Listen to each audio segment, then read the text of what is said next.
हर हर महादेव श्री उमा माहेश्वर प्रसन्न.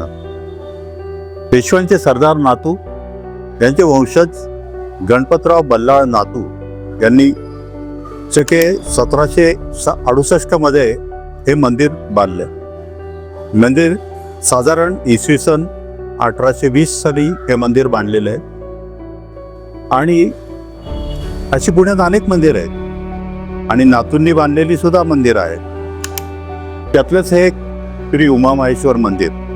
काळाच्या ओघामध्ये अतिशय टुमदार छान असलेले हे मंदिर छान झाडी भोवती होते आणि टुमदार असलेलं दुमजली पुढे त्याला हे असलेलं असं मंदिर हे होतं. पण ते काळाच्या ओघामध्ये दुर्लक्षित झालं आणि त्याची पडझड होत राहिली आणि त्यांच्या वंशजांनी मागे निर्णय घेतला की आपण हे हिंदुस्थान जागरण या संस्थेला देऊन टाकू. आणि त्याप्रमाणे त्यांनी हे संपूर्ण जागेसहित हे मंदिर हिंदुस्थान जागरण संस्थेला भेट म्हणून दिलं. आणि मग त्यानंतर संस्थेमध्ये सुरू झाली चर्चा की आता हे मंदिर आपण जीर्णोद्धार करूया छान. पण मग जीर्णोद्धार म्हणजे काय? आजकाल जीर्णोद्धार म्हणजे छान मस्त टाईल्स लावणे, रंगरंगटी करणे. तर असं न करता आपण पुन्हा ह्याला गतकाळातलं वैभव, पेशवेकालीन वैभव मिळवून द्या असा निर्णय झाला. आणि मग सर्व आर्किटेक्ट, सर्व संस्थेचे पदाधिकारी, विश्वस्त यांनी एकत्र बसून चर्चा करून हा आराखडा तयार केला.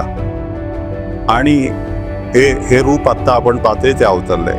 की हा नुसतं उमा महेश्वर नाहीये, तर हे शिवपंचायत नाही. इथे गणपती आहे, उमा महेश्वर आहे, दुर्गा आहे, सूर्यनारायण आहे आणि लक्ष्मी विष्णू आहे. शिवाय कालभैरवी आहे. त्याच्यापुढे सुंदर कारंज सुद्धा आहे. हे जुनंच कारंज होतं, चालू केलं ते कारंज. आणि अशा पद्धतीने सुमारे 3 वर्ष ह्या जीर्णोद्धाराला लागले. इथे दीपमाळ नव्हती. ही सुंदर दीपमाळ दगडी बांधली, पूर्णपणे दगडी बांधकाम केलं. ह्याच्यासाठी लागणारा दगड खास आम्ही कंधारून मागवून घेतला आणि काही त्याच्यामध्ये आवश्यक आहेत त्या आम्ही नक्षीकाम केल्या.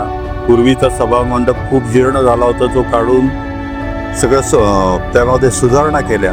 आणि आज आपण आता हे मंदिराचं सुंदर रूप पाहत आहोत. लोकांना अतिशय हे पाहून आनंद होत आहे.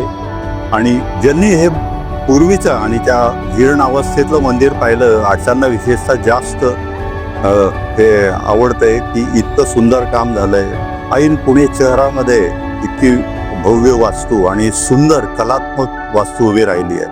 आपण आणि मग ह्या जेव्हा ओऱ्या वगैरे असं सगळ्या तयार झाल्या त्यावेळेस मग निर्णय घेण्यात आला की ह्या प्रत्येक ओऱ्यांमध्ये आपण मराठी शैलीमध्ये शंकराला अनुसरून जी असतील चित्र ती का काढू नयेत, म्हणून मग त्यासाठी एक सुंदर चित्रकार नेमला. आणि आता त्याचं काम चालू आहे चित्र काढण्याचं. ज्यावेळेस हे संपूर्ण चित्र, प्रत्येक कामाने चित्र पूर्ण होईल त्यावेळेस त्याच्या वैभवात आणखी निश्चितच भर पडणार आहे. हा सुंदर कळस अतिशय जीर्ण झाला होता, पण म्हटलं आता नवीन तर करायचा, पण जो जसा आहे तसाच करायचा. त्यासाठी आम्ही कंधार जिल्ह्यातील कारागीर बोलवले आणि पूर्वीचा संपूर्ण जुना झालेला कळस पूर्णपणे खरवडून काढला. परंतु तो त्याची फोटोग्राफ घेऊन, त्याचे स्केल माप घेऊन तो पुन्हा बांधताना तो जसा जुना होता अगदी तसाच्या तसाच आम्ही बांधलेला आहे.